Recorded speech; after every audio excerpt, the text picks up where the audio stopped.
శ్రీమాత్రే నమ. జయ గురు దత్తాత్రేయ నమ. ఈ వీడియోలో మనం కర్కాటక రాశి వారికి అక్టోబర్ నెల మాస ఫలితాలు ఏ విధంగా ఉంటాయో పరిశీలిద్దాం. మరి కర్కాటక రాశి వారికి చాలా అనుకూలమైనటువంటి 2 గ్రహాలు ఈ నెలలో మార్పు చెందడం జరుగుతోంది. ముఖ్యంగా అక్టోబర్ 9వ తారీఖు నుంచి గురుగ్రహం యొక్క వక్రగమనం జాతకుడికి ఒక వరం లాంటిది. అలాగే అక్టోబర్ 20వ తారీఖున ఈ రాశివారికి యోగకారకుడైనటువంటి కుజుడు రాశిలోకి ప్రవేశించడం కూడా ఇంకొక విధంగా జాతకుడికి తన యొక్క సామర్థ్యం పెంచుకునే విధంగా ఉపయోగపడుతుంది. మరి గురుగ్రహం ప్రస్తుతం లాభస్థానంలోనే ఉంటూ చాలా వరకు జాతకుడికి అన్ని విషయాల్లో కూడా సహకరించడం జరుగుతూ ఉంటుంది. సో ముఖ్యంగా ఆర్థికపరమైన సమస్యల నుంచి కానివ్వండి, దైవానికి సంబంధించినవి, విద్యా సంబంధించిన విషయాల్లో కొంతవరకు అనుకూలంగా ఉన్నది. అయితే వృత్తి సంబంధించిన విషయాల్లో పెద్దగా అభివృద్ధి లేకపోవడం, అలాగే ముఖ్యంగా ప్రతి విషయం కూడా మధ్యలో ఆగిపోవడం కూడా జరుగుతూ ఉంటుంది. అంటే దానికి ఏంటంటే కారణం, ఇప్పుడు ఏమైందంటే మరి గురువు వృషభ రాశిలో ఉండగా అష్టమంలో ఉన్నటువంటి శని ఒక విధమైనటువంటి ఇద్దరి మధ్య ఉన్నటువంటి దృష్టి అనుకూలంగా లేకపోవడం వల్ల ఈ విధంగా జరుగుతుంది. దాని నుంచి బయటపడే విధంగా అక్టోబర్ 9 నుంచి వక్రగమనం పొందడం వల్ల మనకి దశమ స్థానంలో మేషరాశిలో ఉంటే ఎటువంటి ఫలితం వస్తుందో అటువంటి ఫలితం వస్తుంది. దానివల్ల ఏమైతే శని గురువుల మధ్య అర్ధకోణ దృష్టి ఏర్పడడం, అలాగే కుజుడు కూడా గురువు ఫలితాలు ఇవ్వడం జరుగుతూ ఉంటుంది అన్నమాట. అంటే గురువు ఎప్పుడైతే మేషరాశిలోకి వచ్చాడో రాడు, బట్ ఆ ఫలితం ఇస్తాడు. దానివల్ల గురువు యొక్క డిపాజిటర్గా కుజుడు కూడా చాలా బలాన్ని పుంజుకొని తనకన్నా ఒక 100 రెట్లు బలాన్ని పెంచుకొని మీకు జాతకుడికి శుభ ఫలితాలు ఇవ్వడం జరుగుతుంటుంది. ఎందుకంటే ఈ రాశి వారికి కుజుడు శుభుడు కాబట్టి. సో ఈ విధమైన ఫలితాలు మనం పరిశీలించినప్పుడు ముఖ్యంగా ఈ రాశివారు గతంలో మీరు ఉద్యోగ సంబంధించిన విషయాల్లో ఏమైనా ఉద్యోగంలో ఇబ్బందులు ఉన్నా, పోగొట్టుకున్నా, లేదంటే కొంతవరకు కొత్త ఉద్యోగం కోసం ప్రయత్నం చేసి ఆగిపోయి ఉన్నా, అలాగే ఆర్థిక లావాదేవీల్లో ఎవరి దగ్గరైనా మీరు రుణం కోసం ప్రయత్నం చేసి ఆగిపోయి ఉన్నా, సంతానం కొరకు కానీ, ధనం కొరకు కానీ, ఆరోగ్యం కొరకు కానీ ప్రయత్నం చేసి ఉంటే మళ్ళీ ఇంకొకసారి మీరు అక్టోబర్ 9 తర్వాత పునఃప్రయత్నం చేయడం వల్ల 100% మీకు ఇప్పుడున్నటువంటి చాలా వరకు సమస్యలు, గతంలో ఆగిపోయినటువంటి సమస్యలు 100% పరిష్కారం అయ్యే అవకాశం ఉన్నది. సో అలాగే కుజుడు వ్యయ స్థానంలో ఉండడం వల్ల ఎక్కువగా భూములపైన, స్థిరాస్తుల మీద పెట్టుబడి పెట్టవలసి వస్తుంది. తప్పనిసరి పరిస్థితుల్లో రక్త సంబంధీకులకో, స్నేహితులకో ఆర్థిక సహకారం అందించవలసి వస్తుంది. సో అలాగే వృత్తిలో కూడా ముఖ్యంగా వ్యాపార రంగంలో ఉన్నవాళ్ళు ఖచ్చితంగా వారి యొక్క వ్యాపార అభివృద్ధికి అదనపు పెట్టుబడి పెట్టవలసి ఉంటుంది. ఫర్ ది సేమ్ టైం వ్యాపారం మొత్తం వైండప్ అయి క్లోజ్ అయ్యే స్థితికి కూడా రావచ్చు. అంటే ఇంచుమించుగా అక్టోబర్ 20 దాకా కూడా కొంత ఓపికగా ఇప్పుడున్నటువంటి నష్టాలని భరిస్తూ కొంతకాలం దాన్ని ముందుకు తీసుకెళ్తే అక్టోబర్ 20 తర్వాత కొంతవరకు మళ్ళీ మీ యొక్క ఆగిపోయినటువంటి వ్యాపారం కానీ, ఉపాధి అవకాశాలు కానీ, వృత్తి వ్యవహారాలు కానీ తిరిగి పునఃప్రారంభం అయ్యే అవకాశం ఉంటుంది. మరి ఏదైనా సరే కుజుడు 12లో ఉన్నప్పుడు కొంతవరకు తప్పనిసరి ఖర్చులు, కొంతమందికి ఏంటంటే సడన్గా ఏదైనా బెడ్ రేట్ అవ్వడం కానీ, ప్రమాదాలు జరగడం కానీ, హాస్పిటలైజేషన్ అవ్వడం కానీ జరుగుతుంటాయి.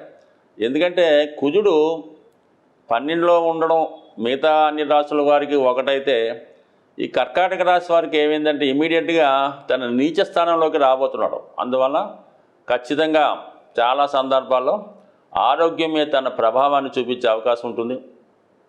అలాగే కర్కాటక రాశిలో ప్రవేశించినటువంటి కుజుడు శని భగవానుడితో, అష్టమంలో ఉన్నటువంటి శనితో షష్టాష్టకాలు ఏర్పడడం వల్ల వృత్తిలో అనుకోని ఇబ్బందులు, కొన్ని సందర్భాల్లో ఉద్యోగం పోగొట్టుకోవడం కానీ, సస్పెండ్ అవ్వడం కానీ, టెంపరీగా విరామం రావడం కానీ జరిగే అవకాశం ఉంది. అలాగే వైవాహిక జీవితంలో అనుకోకుండా కొన్ని సమస్యలు, ఇబ్బందులు, విరోధాలు లాంటివి కూడా వచ్చే అవకాశం ఉంటుంది. సో అయితే కుజుడు ఏదైనా ఒక ప్రభావాన్ని కేవలం తొందరపాటుతనం వల్ల, అధిక కోపం వల్ల జరిగే అవకాశం ఉంది. కాబట్టి సాధ్యమైనంత వరకు అంటే ఈ కర్కాటక రాశి వారికి అటువంటి స్థితికి సాధారణంగా లోను కారు.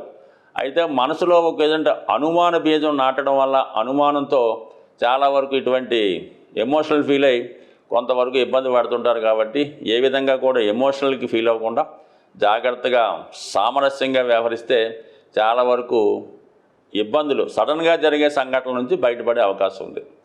ఇక శుక్రగ్రహ బలం జాతకుడికి అక్టోబర్ 13 దాకా చతుర్థ క్షేత్రంలో పంచమహాపురుషయాల్లో ఒకటైనటువంటి మాలవ్య మహాపురుష యోగ జాతకంలో ఉన్నాడు. సో అక్టోబర్ 13 దాకా జాతకుడికి వాహన యోగం కలుగుతుంది. గృహంలో అనుకూలమైన వస్తువులు సమకూర్చుకుంటారు. అలాగే మరి ఎక్కువగా ఫంక్షన్స్లోనూ, పార్టీల్లోనూ, వేడుకల్లో పాల్గొంటూ ఉంటారు. జాతకుడు విలువైనటువంటి బహుమతులు వారి భార్యకు కానీ కుమార్తెకు కానీ ఇచ్చే అవకాశం ఎక్కువగా ఉంటుంది. బట్ ఏదైనా సుఖస్థానంలోకి వచ్చినటువంటి శుక్రుడు జాతకుడు ఆనందపడుతూ ఉంటాడు. ఎక్కువగా ఎంటర్టైన్మెంట్ కార్యక్రమాల్లో పాల్గొంటాడు. ఇంతవరకు ఓకే. అయితే అక్టోబర్ 13 తర్వాత శుక్రుడు వృశ్చిక రాశిలోకి ప్రవేశిస్తాడు. తన యొక్క కర్కాటక రాశి వారికి పంచమ స్థానంతో. సో ఎవరి జన్మ జాతకంలో అయినా శుక్రుడు వాళ్ళు జన్మించినప్పుడు జలతత్వ రాశులైనటువంటి రాశుల్లో ఉన్నప్పుడు కన్నా ఎక్కువగా మేషరాశి, వృశ్చిక రాశిలో కానీ మకర కుంభాల్లో ఉన్న వాళ్ళకి ఒక విధమైనటువంటి బలహీనత ఏర్పడుతుంటుంది. దాన్ని ఒక విధంగా వ్యభిచార దోషం లాంటిది ఏర్పడుతుంటుంది. ఆ కారణం వల్ల జాతకుడు ఇతరుల యొక్క ఆస్తి మీద ఆశపడుతూ ఉంటాడు. ఆ కారణం వల్ల బలహీనతలోనే తను చాలా దిగజారి అక్కర్లేని వాళ్ళతో పరిచయాలు పెంచుకొని వాళ్ళు మెప్పు కొరకో పొత్తు కొరకో ప్రయత్నం చేసి తనకు ఉన్నటువంటి పరువుని పోగొట్టుకునే ప్రయత్నం చేస్తూ ఉంటాడు. అలాగే అప్పటిదాకా లేనటువంటి కొత్త అలవాట్లు చేసుకుంటూ ఉంటాడు. కొత్తగా నటిస్తూ ఉంటాడు. ఇవన్నీ కూడా మీరు అక్టోబర్ 13 తర్వాత జరిగే అవకాశం ఉంది. సో ఏదైనా ఎప్పుడైనా జీవితంలో కర్కాటక రాశి వారికి స్త్రీల వల్ల నష్టం, అవమానం, ఇబ్బందులు కలిగే అవకాశం ఉంది. వారి జీవితంలో ఎప్పుడూ కూడా స్త్రీల జోలికి వెళ్లకుండా ఉంటే కర్కాటక రాశి వారి యొక్క జీవితం చాలా అదృష్టకరంగా సాగే అవకాశం ఉంటుంది. ముఖ్యంగా ఈ నెలలో జాతకులు కుజగ్రహ, రాహుగ్రహ, శనిగ్రహాలకి ఖచ్చితంగా పరిహారం చేసుకోవాల్సిందే. అలాగే రవిగ్రహానికి కూడా పరిహారం చేసుకోవాలి. ఎందుకంటే కుజ శనులకి షష్టాష్టక స్థితి ఏర్పడింది. అలాగే రవి శనులకు కూడా ఈ స్థితి ఏర్పడింది. మరి ఇవన్నీ స్థితి వల్ల జాతకుడు కొంతవరకు అనూహ్య సంఘటనలు ఏర్పడడం, ప్రభుత్వం ద్వారా వ్యతిరేకత, ఇలాంటి కొన్ని చికాకులు కలిగే సూచనలు ఉన్నాయి. కాబట్టి మరి వీటి నుంచి బయటపడాలంటే సాధారణంగా ఈ అక్టోబర్ నెలలో మనం అనుకుంటున్నాం. కాబట్టి ఏదైనా ప్రతి ఒక్కరికి కూడా ముఖ్యంగా దేవతల యొక్క అనుగ్రహం ఎంత ముఖ్యమో పితృదేవతల యొక్క అనుగ్రహం కూడా అంతే ఇంపార్టెంట్గా ఉంటుంది. మరి అటువంటి పితృదేవతల యొక్క అనుగ్రహాన్ని పొందేవాలనుకున్న వాళ్ళకి మరి ఈ అక్టోబర్ 2వ తారీఖున వస్తున్నటువంటి మహాలయ అమావాస్య అన్నది ఒక సంవత్సరంకి ఒకసారి వచ్చే ఈ రోజునాడు మాత్రం ఖచ్చితంగా అందరూ కూడా అంటే సాధ్యమైనంత వరకు ఈ గ్రహాల పీడలతో ఉన్నవాళ్ళు, కొంతవరకు ఈ పితృదోషాలు, పితృశాపాలు, సర్పదోషాలు ఉన్నట్టు వారికి ఈ మహాలయ అమావాస్య రోజు విధి విధానంగా మీ యొక్క ఆచార వ్యవహారాన్ని అనుసరించి ఏదైనా దేవాలయంలో అక్కడ ఉన్నటువంటి పండితులకి తగు విధమైనటువంటి మరి ఈ బియ్యం మొదలగువి ఇచ్చి వారి యొక్క ఆశీర్వాదం తీసుకోవడం జరుగుతూ ఉంటుంది. అలాగే కొంతవరకు వారికి ఉపయోగపడేటటువంటి అవసరాలకు తగినటువంటి బియ్యం, పప్పులు మొదలగునవి ఇవ్వడం వల్ల మీకు పితృరూపంలో వాళ్ళు సంతోషిస్తారు.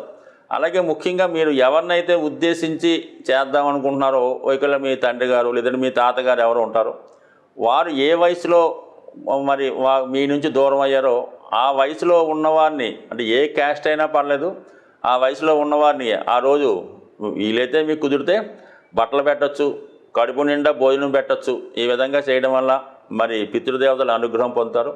అలాగే మరి మీకు ఏదన్నా గోవుకి ఈ విధంగా ఆహారం పెట్టినా కూడా ఆ దోషం నుంచి అంటే వాళ్ళ స్థాయిని బట్టి చేసుకోవాలి తప్ప మరి పెద్దగా చేయగలిగే వాళ్ళు గొప్పగానే చేసుకోవాలి. ఏమాత్రం అవకాశం లేని వారు ఆ రోజు కూడా గడవని వారు ఆ విధంగానే చేసుకోవాలి. చేయటం ఇంపార్టెంట్ తప్ప పెద్దగా చిన్నదన్నది కాదు. కాబట్టి ఇది ఒకటి కంపల్సరీగా చేయండి. అలాగే కంపల్సరీగా ఈ అక్టోబర్ చివరిలో వస్తున్నటువంటి ఇంచుమించుగా 30-31 తారీఖుల్లో వచ్చినటువంటి మరి మాస శివరాత్రి రోజు కూడా ఈ విధి విధానంగా శివుడికి అభిషేకం చేసుకోవడం వల్ల సమస్త దోషాలు తొలగాలంటే సింపుల్గా శివారాధనని మించింది లేదు. ముఖ్యంగా ఇప్పుడు శని వక్రించి ఉన్నాడు కాబట్టి శివునికి మీరు ఆరాధించడం వల్ల గతంలో వచ్చిన ఫలితం కన్నా 100 రెట్లు ఫలితం వచ్చే అవకాశం ఉంది. కాబట్టి మరి అటువంటి శివుణ్ణి మీకు ఏ రోజు ఇష్టమైతే ఆ రోజు పూజించడం వల్ల కూడా ఈ రాహువు, శని, కుజ, రవిగ్రహాల దోషాల నుంచి బయటపడే అవకాశం ఉంది. ప్రతిరోజు సూర్య నమస్కారం చేసుకొని నవగ్రహ స్తోత్ర పారాయణ చేయడం వల్ల కూడా గ్రహాల అనుకూలత ఏర్పడే అవకాశం ఉంది. స్వస్తి.